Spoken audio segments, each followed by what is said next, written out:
an eargasm of learning and a no-fuss show. Welcome to the Creative Talk Podcast, where you can learn straightforward topics about branding, digital entrepreneurship, online business, and many more with your charming host, John Santos, along with inspiring entrepreneurs, creators, and thought leaders worldwide. Emmy Award-winning designer, director, CEO, and Chief Strategist of Blind, and the founder of Futur.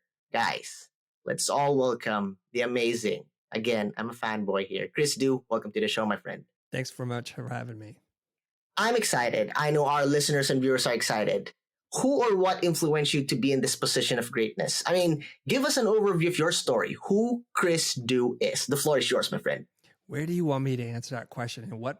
Because I don't want to be presumptive here, to understand what you refer to as greatness. You are clearly touching people's lives. You're making an impact. I'm one of those. You know, we've had a brief story off cam. So I know there's a lot who are being inspired, motivated, and you're really helping people's lives. So, you know, what happened? Who influenced you to be in this position that you are in right now, who makes an impact? Okay. Thanks for reframing the question, Jan. So for me, as an immigrant, as a refugee from Vietnam coming to the United States, I feel like, in a way, landing in America was like winning the lottery. We could have landed at a lot of different places. We could have had more trials and tribulations, but my parents moved us into the right places, got the right job, and positioned me for like a place where I can win, to have opportunity.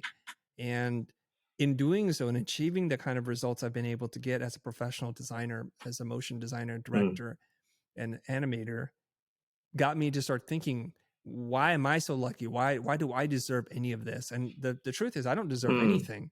I earned some things, but it's also some part good fortune, hard work, persistence, guidance, mentorship. But then there's all these people behind me who don't have the same opportunity. So what is my obligation?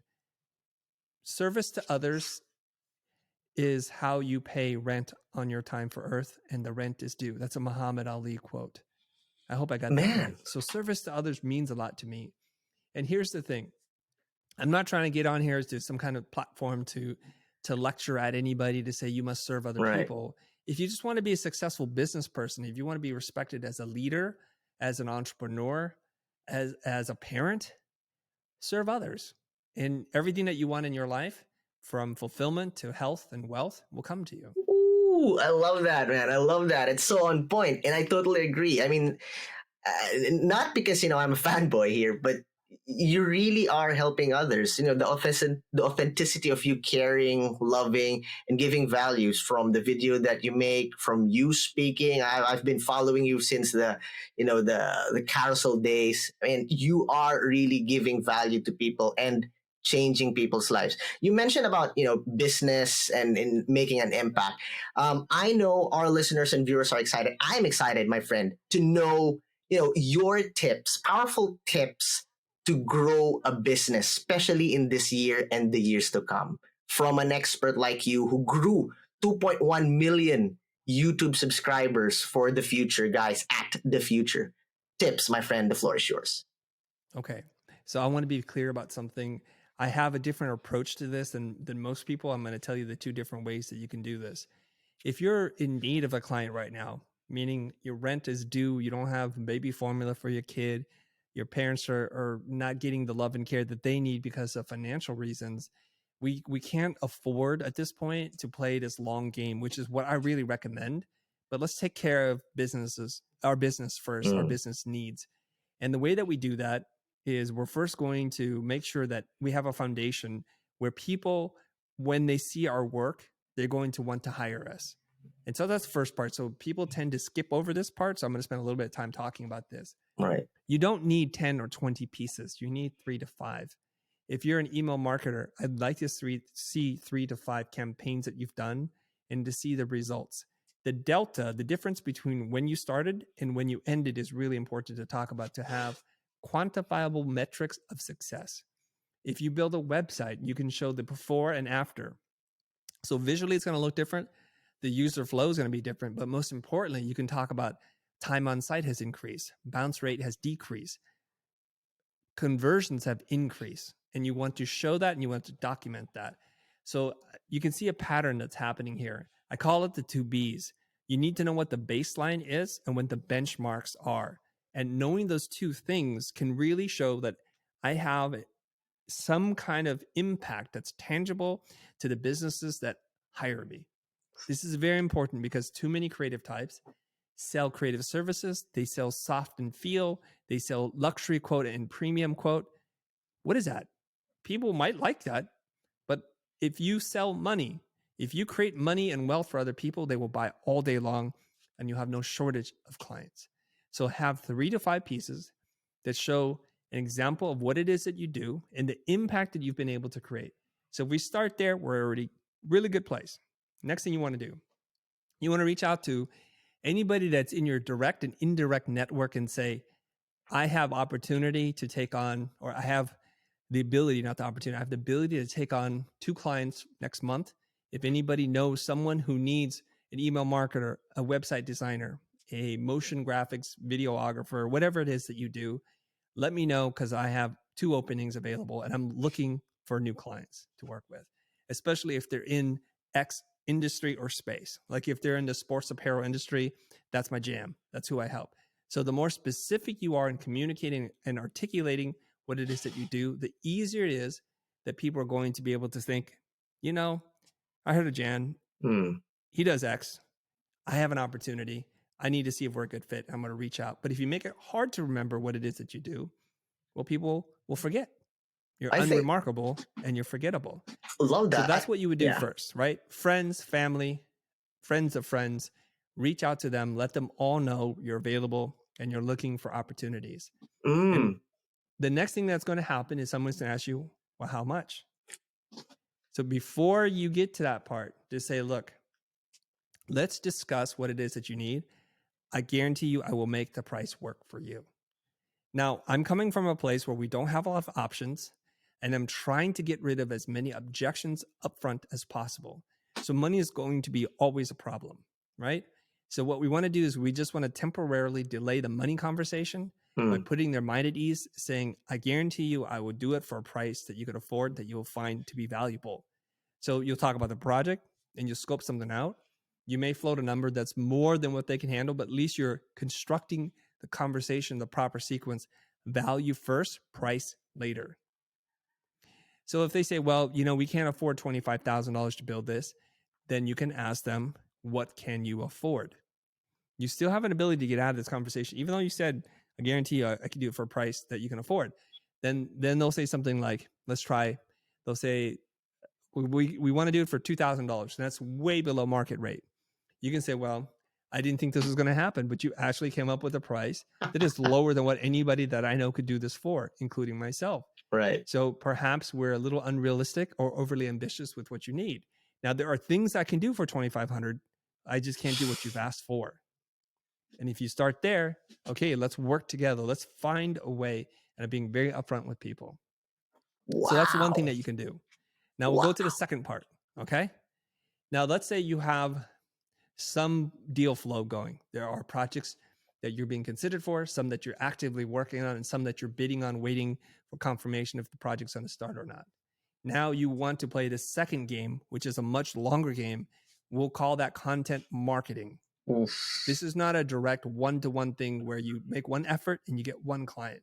This is about building authority, about building up your brand, increasing your visibility. And these are very important things to your long-term career. So let's go back to the same example. Let's say you're an email marketer.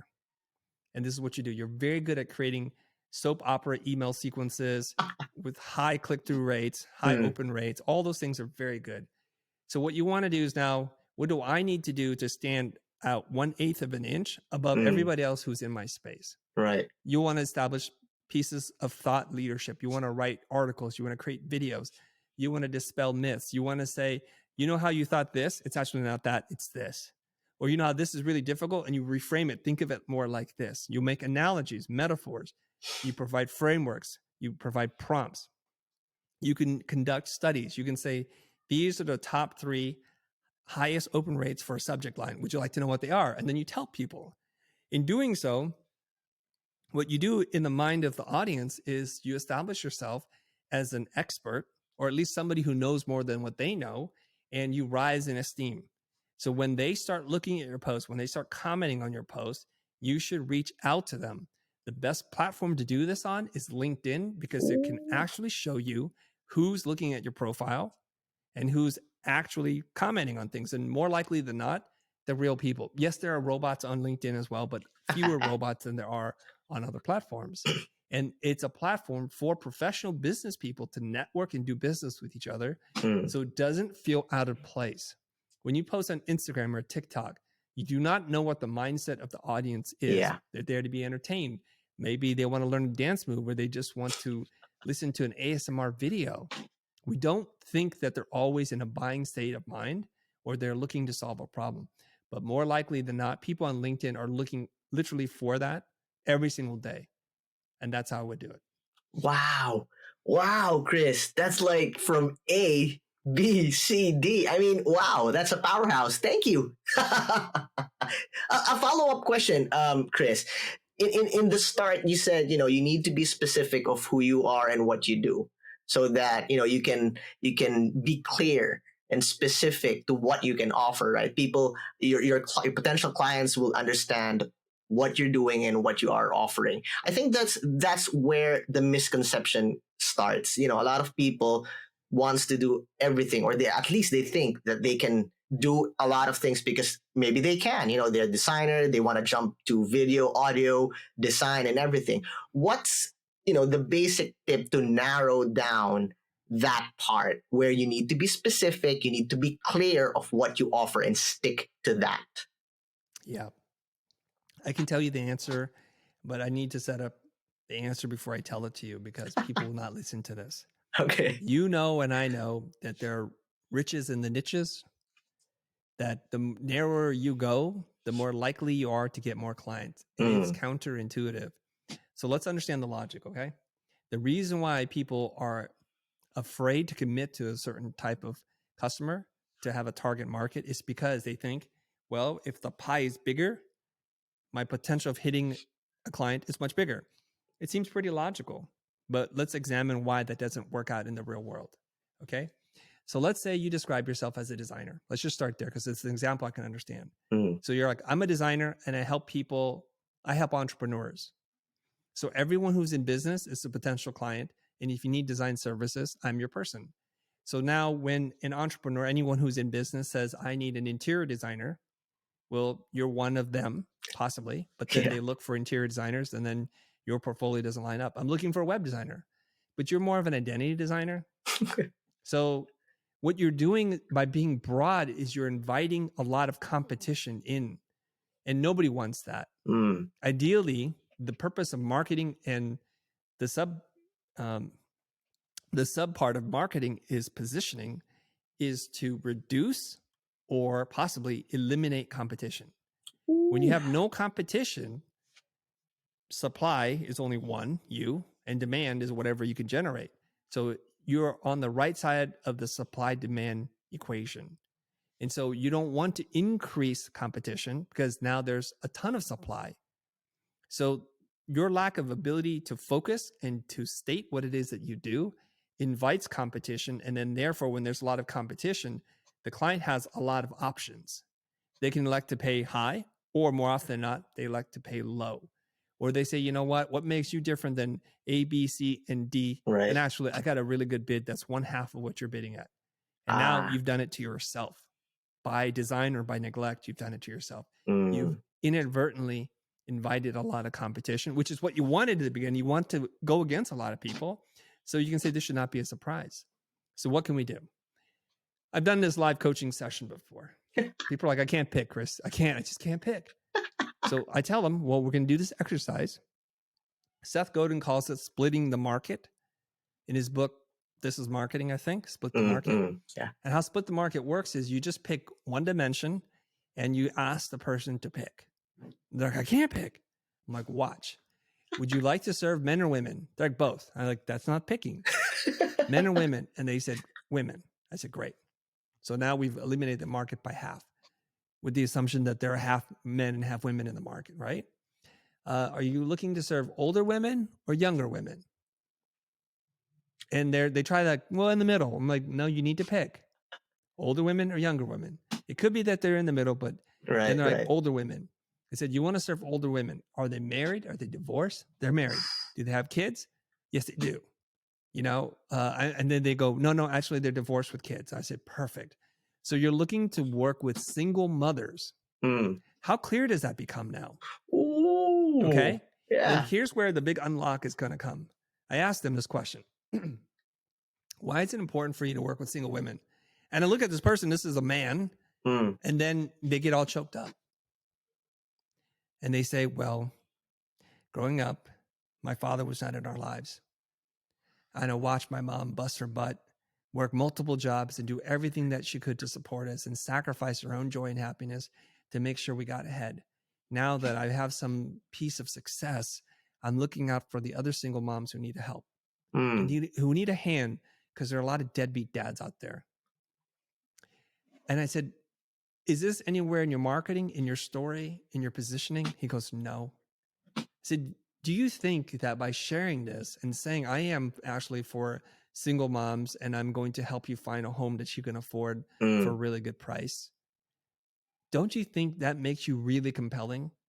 That you've then reduced a lot of the competition that's out there? I'm not looking to work with dudes. I'm not looking to work with happily married women or childless women. I'm looking to work with single moms trying to raise a family. You're going to become much more attractive. And that's the whole point of marketing. And so you can actually do this. So now the other thing you just have to decide is, this is your market. What is the service that you provide? And you go through the same thing. If we split the market, then we need to split the service. Okay? I work in finance. Too broad. I work in loans. What part of loans? Yeah. I do refis. So I'm a mortgage broker. I do refis for single moms looking to get into a home. And you can even go further to getting into their first home or multi-million-dollar home, whatever it is. Yeah. And you can just narrow it down, and it could be people who love dogs. I help apartment hunters find places that are dog friendly. Right. In New York City, in Lower Manhattan. So you can get really narrow, and you can say boom, and you can own that market. So my general advice for people is they resist this process of making the hard business decision. Writer Blair Enns refers to this as the difficult business decision, what it is that you do and who you do it for. Once you can decide that, everything becomes much, much easier. Wow. So start there. Wow, Chris. Me, myself, man, I learned a lot. Thank you. Thank you. I know our listeners and viewers are energized, ready to, embrace this new world. Thank you. Thank you so much. But we're not done yet, Chris. Now let's be more comfortable, less technical, less on point, and just me and you having fun online.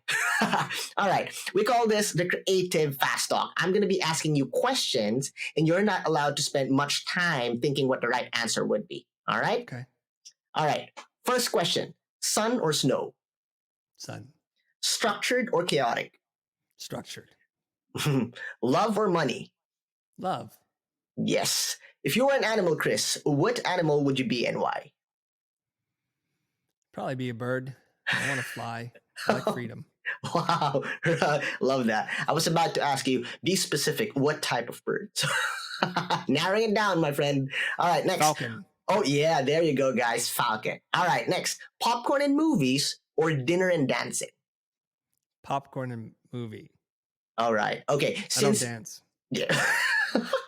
All right. Since you picked that, name your top 3 movies of all time. Probably The Matrix.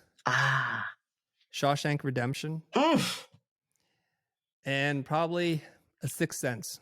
Yeah. Nice. Nice collection, my friend. All right. Next. Passenger or driver? Driver. Mountains or the beaches? Mountain. Right. What are you afraid of, Chris? Stagnation. Wow. Can you follow it up? Why? Why are you feeling afraid of stagnation? I'm really about personal development and growth. Right. And I measure my life not in not in accomplishments, but how far I've moved from my old self. Mm. So I don't do this on an annual basis. I do this on a daily, weekly, monthly basis where I keep accounting, like I keep taking account of like, what didn't you know how to do that you know how to do now? And I take moments to celebrate that because that fuels me up. So if I learn a new tool or a trick or a tip, like I'll watch an Instagram video where someone cuts out something in Photoshop a way I didn't know how to do before. I save that video. I'm working in production. I'm like, shoot, I need to cut this image out. I could do it the way I know how to do it. Right. Or let me go dig up this video. It's painful. Go through the process, step through it. I'm like, wait, I still don't get it. Go on Google, search it a little bit more. I'm like, oh, that's how you do it. Okay. I was missing a button. Okay. And I learned that. And that process took me probably 45 minutes longer than had I just done it the old way. But then I feel like from this point forward, whether I use this or not, I'm just a little bit smarter. And now I have one more tool in my arsenal of things that I can do. Ooh, I love that. I'm gonna follow that also. It's a good trade. You know, it's always to check you to always innovate and have new things. Love that. Thank you, Chris. Next, what is your dream superpower and why? When I was a child, my dream superpower was to be invisible. And the reason why is because growing up in America in the time in which I did, I was often felt like a leper, like an outcast. Okay. And I didn't want any attention to me. And so I thought, man, if I could just turn quite literally invisible, a lot of my problems would go away so that people didn't notice me. And it's not a power because I was power hungry. It was a power as a defensive mechanism to be invisible. Wow, I did not know that part of the story of Chris Do. Whenever whenever we see you, it's always the powerful, the structured, the successful Chris Do. Thank you, man. Thank you for sharing that piece that gives a new perspective in knowing and understanding Chris Do. Thank you, thank you. This last question, my friend, can turn into something serious depending on how you take it. All right. If you have the power to bring back someone back from the dead, who would it be and why? Anyone. Or This is choose a not strange to. question. I understand the spirit of the question, so I'm going to answer this in two different ways. I don't want to bring anybody back from the dead. I think there's a natural order of things, and everyone has their shot in the sun. And sometimes people live on in infamy or become like a legend because they passed when they did, because we didn't see them in their decline. We just saw them at their prime and they just passed. And I think that's how life is supposed to be. We don't know how many revolutions around the sun we all get, so we have to learn to live our day to the most and live to that standard. But in the spirit of your question, it makes me think about who was taken away too soon that could have contributed more to society, and somebody who died prematurely, someone very young. I'm not sure who that is just yet. Thank but you. I'm trying to look for an artist, an architect, a philosopher, an engineer, someone who is going to contribute more to society and to the world. And I'm trying not to say the names that everybody would say. Yeah. I think I know I need that. a little bit more time to think about that one. No but worries. I really believe in this natural order. Like, if I die tomorrow, then I hope that I live to the best of my life. That's it, right? That's I leave behind something that is good, that I've left the place so like better than the way I found it. Yeah.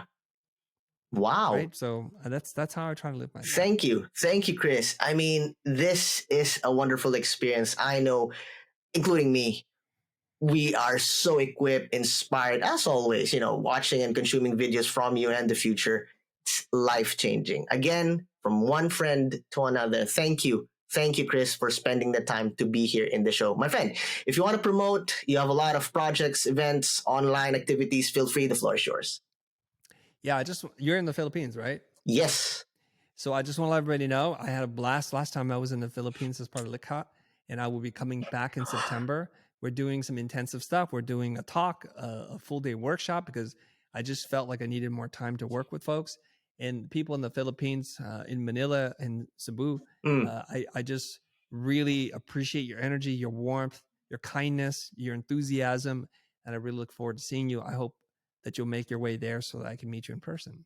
Yay! There you have it, guys. The amazing Chris Du on the Creative Talk podcast. Always remember, have a positive outlook in life. Smile. God bless. Thank you for being with us here on the Creative Talk podcast. I'm your host, John Santos. Don't forget to listen and subscribe on your favorite podcast platform. See you again, always.